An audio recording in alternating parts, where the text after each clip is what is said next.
ذرا دیکھیں تو صحیح. فرمایا اللہ کے رسول صلی اللہ علیہ وسلم یا رسول اللہ اگر آپ جانتے تھے تو سوال کیوں کیا؟ نبی عزیز وقار نے فرمایا لوگوں وجہ یہ ہے کہ آج میں اپنے غلاموں سے سوال کروں گا، یہ جواب دیں گے، پھر میں اس جواب کی تصدیق کروں گا، اور میرا یہ تصدیق کرنا قیامت تک میلاد منانے والوں کے لیے دلیل بن جائے گی. بولے سبحان اللہ. اور زور سے بول دیں سبحان اللہ. سبحان اللہ. آپ سے زیادہ تھکا ہوا ہوا اور محبت سے بولے سبحان اللہ. سبحان اللہ. فرماتے ہیں صحابہ کرام کی قریب پیغمبر سلام دے. میرے صحابہ کیا کر رہے ہیں؟ یا رسول اللہ اس بات پر اللہ کا شکر ادا کر رہے ہیں کہ اللہ رب العزت نے آپ کو آخری نبی بنا کر کے ہمارے درمیان مبعوث اور ہمارے درمیان بھیجا. پیغمبر سلام نے ارشاد فرمایا اچھا جو تم کہہ رہے ہو کیا اس بات پر قسم اٹھا سکتے ہو کہ تم یہی کر رہے تھے؟ بولے سبحان اللہ. فرمایا اللہ کے نبی نے جو تم بتلا رہے ہو کہ ہم یہاں پر بیٹھ کر کے اللہ کا شکر اس بات ادا کر رہے تھے کہ خدا نے آپ کو ہمارے درمیان آخری نبی بنا کر کے بھیجا ہے، بتاؤ کیا قسم اٹھا سکتے ہو، قسم کھا سکتے ہو؟ عزیزان وقار صحابہ نے عرض کی قسم کعبے کے رب کی پیغمبر اسلام ہم یہاں پر بیٹھ کر کے بس آپ ہی کا ذکر کر رہے ہیں، آپ ہی کی میلاد پڑھ رہے ہیں، آپ ہی کی تعریف کر رہے ہیں اور خدا کا شکر ادا کر رہے ہیں کہ فضل رب العلا. اور کیا چاہیے؟ مل گئے مصطفیٰ. اور کیا چاہیے؟ دامن مصطفیٰ جن کے ہاتھوں میں ہے ان کو روزے جزا. اور کیا چاہیے؟ میرا یہ قسم اٹھوانا یقیناً ایسا پتہ ہی نہیں تھا کہ مجھے تمہاری نیتوں پہ شک تھا. اے پیغمبر خدا پھر قسم اٹھوانا کیوں گیا؟ نبی فرماتے چونکہ انعام بہت بڑا ہے. بولے سبحان اللہ. جبریل انعام بہت بڑا لے کر کے آئے ہیں، اس لیے تمہارے اس عمل پر قسم اٹھا رہا ہوں.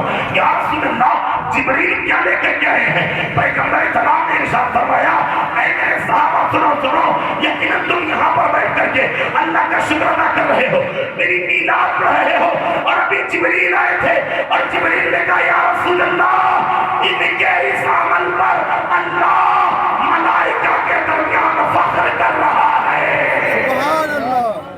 اللہ ملائکہ کے درمیان فخر کر رہا ہے، ناز کر رہا ہے، اس لیے کیونکہ یہ تیرے حبیب کا ذکر جبریل کر رہے ہیں. تو محفل میلاد مصطفیٰ نے بھی منائی، صحابہ نے بھی منائی.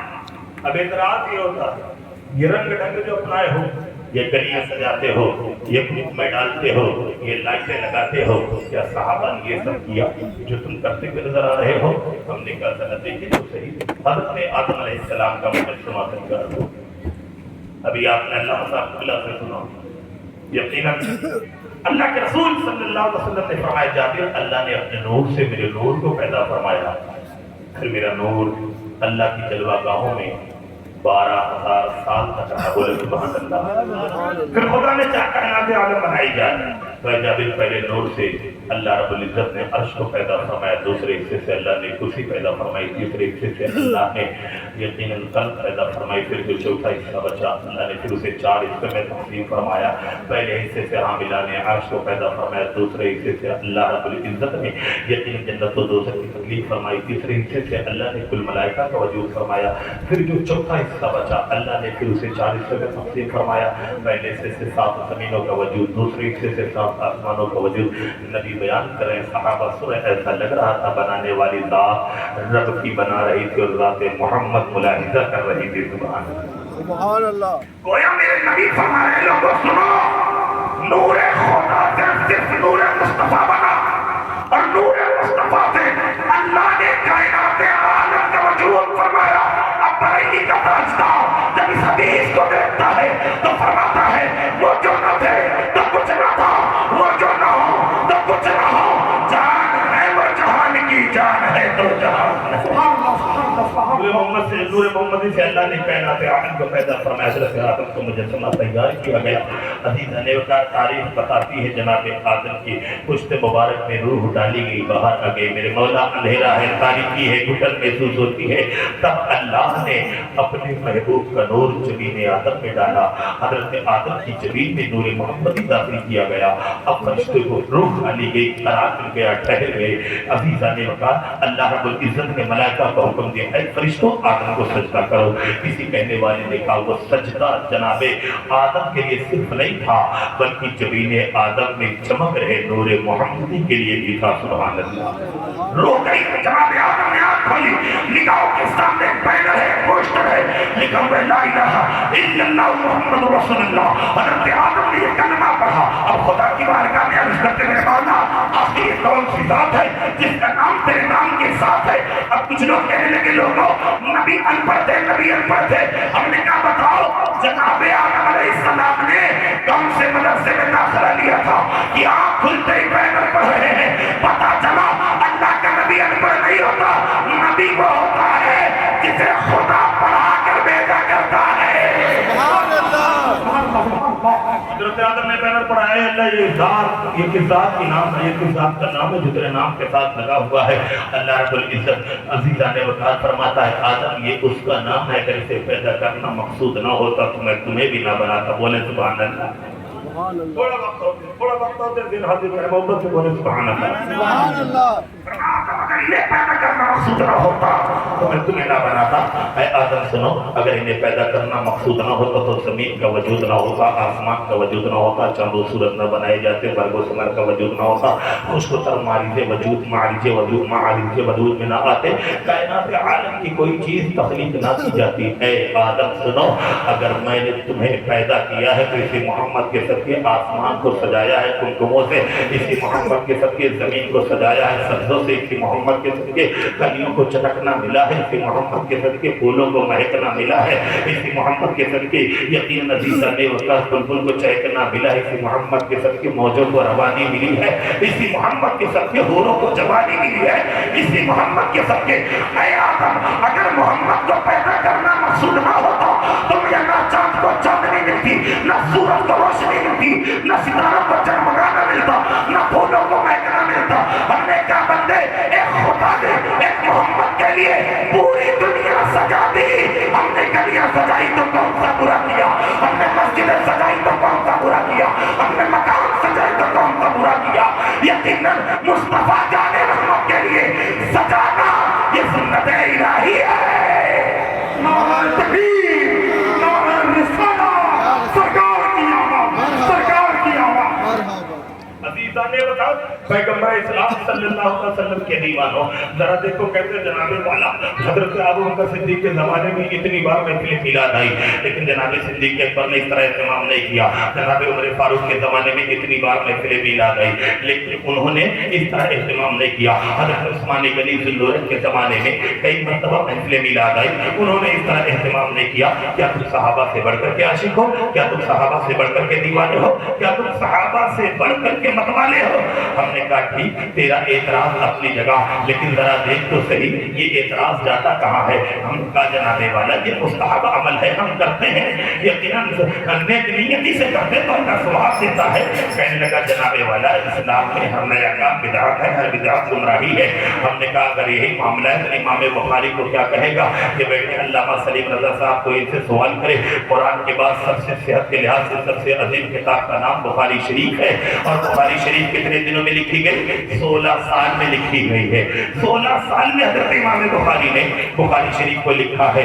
آخر اتنا لمبا وقت کیوں لگا, ٹائم کیوں لگا, سمے کیوں لگا؟ تو آپ جانتے ہو حضرت امام بخاری جب حدیث لکھنے لگتے تو حدیث لکھنے سے پہلے غسل کرتے اور 2 رکعت نماز نفل پڑھتے. بولے سبحان اللہ. سبحان اللہ.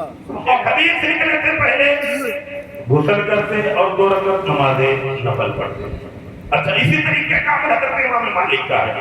آپ کے پاس کوئی فقہ کا سوال پوچھنے آتا تو آپ جیسے ہوتے نکل کر کے بتلا دیتے, لیکن اگر پتہ چلتا کہ آنے والا حدیث پڑھنے کے لیے آیا ہے تو حضرت امام مالک جاتے غسل کرتے, غسل کرنے کے بعد نیا لباس پہنتے, نیا لباس پہننے کے بعد سر پہ امامہ سجاتے, امامہ سجانے کے بعد اوپر سے ایک چادر ڈالتے, پھر ایک خاص تخت پر بیٹھتے اور عود کی خوشبو سامنے عزیزان وقار جلائی جاتی, پھر آپ حدیث سنایا کرتے تھے. سبحان اللہ. سبحان اللہ. ذرا غور کریں حضرت امام بخاری حدیث لکھتے ہیں کس طرح. حدیث لکھنے سے پہلے غسل کرتے ہیں, غسل کرنے کے بعد 2 رکعت نماز نفل پڑھتے ہیں. اب کوئی بخاری سے سوال کرے اے بخاری یہ بتاؤ کیا قرآن میں اس کا حکم دیا گیا کہ حدیث لکھنے سے پہلے غسل بھی کرنی ہے, 2 رکعت نماز نفل بھی پڑھنی ہے؟ یا اللہ کے رسول نے اس کے بارے میں حکم فرمایا ہے کہ جب بھی حدیث لکھے ہوئے لکھنے سے پہلے غسل بھی کرو گے، 2 رکعت نماز نفل بھی پڑھو گے؟ کیا صحابہ نے اس طرح عمل پیش کیا کہ حدیث لکھنے سے پہلے وہ یقیناً غسل بھی کرتے ہو، 2 رکعت نماز نفل بھی پڑھتے ہو؟ تو آپ کو پتہ چلے گا عزیزان وقت نہ تو صحابہ کے عمل سے یہ بات ثابت ہے، نہ قرآن میں اس کا حکم ہے، نہ اللہ کے رسول نے اس کا کس طرح کرنے کا حکم ہے۔ اب ذرا غور کریں، کوئی سوچ آپ اعتراض کروا دیتے امام بخاری پر، کیا حضرت ابوبکر صدیق سے بڑھ کر کیا عاشق ہے؟ کیا حضرت عثمان غنی سے بڑھ کر کیا عاشق ہے؟ کیا حضرت علی سے بڑھ کر کیا عاشق ہے؟ صحابہ کرام نے بھی حدیثیں لکھی ہیں، لیکن وہ اس طرح غسل کا اہتمام نہیں کرتے، نماز پڑھنے کا اہتمام نہیں کرتے، لیکن حضرت امام بخاری جب بھی حدیث لکھتے تو اسی طرح اہتمام کرتے۔ سبحان اللہ۔ اب تم ہمیں میلاد منانے پر کہتے ہو بدعتی ہیں، اب یقیناً یہ عمل جو امام بخاری کر رہے ہیں نا قرآن میں حکم ہے، نہ حدیث میں حکم ہے، نہ صحابہ کا عمل، صحابہ کے عمل سے ثابت ہے۔ تو لگاؤ فتوی بدعتی کا حضرت امام بخاری کا، اور سنو بدعتی کے بارے میں یہ حکم ہے کہ بدعتی کی جو بھی حدیث ہے وہ مردود ہے۔ اب تمہارے عقیدے کے لحاظ سے بخاری بھی یقیناً بخاری کی حدیث بھی مردود ہو گئی۔ بخاری جو ہے وہ سنیوں کے ہیں، بخاری تمہارے نہیں ہے۔ عزیزان وقار اب کوئی ہم سے سوال کرے کہ محفل میلاد آتی ہے، ابو بکر نے اس طرح نہیں کیا، عمر نے اس طرح نہیں کیا، عثمان نے اس طرح نہیں کیا، تم کیوں کرتے ہو؟ ہم نے کہا کیونکہ ہمارے سامنے ہمارے بزرگ کی سیرت موجود ہے۔ حدیث لکھتے وقت ابو بکر نے غسل نہیں کیا، نماز نہیں پڑھی، حضرت عمر نے غسل نہیں کیا، نماز نہیں پڑھی، حضرت عثمان نے غسل نہیں کیا، نماز نہیں پڑھی، امام بخاری نے کیا ہے۔ اب بخاری کی سیرت کو نگاہوں کے سامنے رکھ کر کے محفل میلاد کا انعقاد کرتے ہیں۔ جو نیت و ارادہ امام بخاری کا محفل حدیث لکھنے وقت تھا وہی اسی نیت و ارادے کے تھا۔ اب محفل میلاد میں ان سجاوٹوں کا اہتمام کرتے ہیں، ان لائٹوں کا اہتمام کرتے ہیں۔ سبحان اللہ۔ اگر امام بخاری یقیناً قول مصطفیٰ بات مصطفیٰ کی احترام میں یہ اہتمام کرتے ہیں تو ذات مصطفیٰ کے اہتمام میں ہم یہ لائٹنگ اور یہ ڈیکوریشن کیا کرتے ہیں۔ سبحان اللہ۔ عزیزان وقار کہتے ہیں جناب والا صحابہ نے جو کیا وہی کرو۔ ہم نے کہا صرف میلاد کے وقت صحابہ نے جو کیا؟ ذرا دیکھو 80 ہزار کا فون بندہ چلاتا ہے، کیا صحابہ نے فون چلایا کتنے میں؟ 1.5 2 لاکھ کی بائک سے چل رہا ہے، کیا صحابہ نے اس طرح زندگی گزاری؟ تم پلاجے کوٹیاں بنا رہے ہو، کیا صحابہ نے پلاجے اور کوٹیاں بنائی؟ عزیزان وقار اس کے برعکس بات ملتی ہے۔ اللہ کے رسول کا گزر مدینہ منورہ شریف سے ہوا، پھر مدینہ منورہ کی گلیوں سے ہوا، پیغمبر اسلام نے دیکھا ایک عالیشان مکان ہے، میرے آقا صلی اللہ علیہ وسلم مکان کے قریب پہنچے اور پہنچنے کے بعد دریافت فرمایا اے میرے صحابہ یہ بتاؤ یہ مکان کس کا ہے؟ صحابہ نے عرض کیا رسول اللہ یہ فلاں صحابی کا مکان ہے۔ آپ بھی اسی وقار چلے گئے، وہ صحابی ہے جن کا مکان تھا، پیغمبر اسلام کے غلام، ان سے ملاقات کرتے ہیں عزیزان وقار اور کہنے لگے اے میرے بھائی آج آقا نے تیرے مکان کے متعلق تیرے گھر کے متعلق سوال کیا تھا۔ اب وہ صحابی جن کا مکان تھا پوچھنے لگے ذرا یہ بتاؤ جب تم نے ہمارا نام لیا اور بتایا کہ فلاں کا مکان ہے تو پیغمبر اسلام کے چہرے کے تاثرات کیسے تھے؟ نبی عزیز وقار صلی اللہ علیہ وسلم کے چہرے پر خوشی کے آثار تھے کہ نہیں تھے؟ عزیزان وقار تمام صحابہ نے کہا ہم نے تیرا ذکر کیا، تیری بات کی، لیکن جب میں نے تمہارا ذکر کیا کہ فلاں کا مکان ہے پیغمبر اسلام کے چہرے پر خوشی کا تراب نہیں تھے۔ اب وہ صحابی اپنے ہاتھ میں پیشہ لیتے ہیں، مکان کو توڑ کر کے گرا دیا۔ پیغمبر اسلام صلی اللہ علیہ وسلم کا گزر پھر ہوا، میرے آقا نے پوچھا یہاں پر عالی شان مکان ہوا کرتا تھا وہ کیا ہو گیا؟ عرض کرتے یا رسول اللہ وہ صحابی حاضر جن کا مکان تھا، حاضر ہونے کے بعد عرض کرتے ہیں یا رسول اللہ میں نے سنا تھا وہ مکان آپ کو پسند نہیں آیا اس لیے میں نے توڑ دیا۔ اے مسلمانوں ایک منٹ ٹھہر کر کے یہاں اپنے گریبان میں چھاپ کر کے دیکھیں کہ ہمارا کیا کیا ہمارے رسول کو پسند نہیں آتا۔ جو جو ہمارے رسول کو ہمارا نہ پسند ہے اسے نکال کر کے پھینک دو، جب مصطفیٰ کو پسند ہے اسے اختیار کر لو، اس پہ عمل پیرا ہو جاؤ، اس پہ گامزن ہو جاؤ۔ یہی عاشق مصطفیٰ ہونے کی دلیل ہے۔ اس بات سبحان اللہ سبحان اللہ سبحان اللہ۔ پیغمبر اسلام صلی اللہ علیہ وسلم صلی اللہ تعالی علیہ وسلم السلام علیہ یا رسول اللہ صلی اللہ تعالی علیہ وسلم۔ غور کریں پیغمبر اسلام صلی اللہ تعالی علیہ وسلم کہ صحابہ نے کہا یا رسول اللہ میں نے سنا تھا وہ مقام آپ کو پسند نہیں آیا۔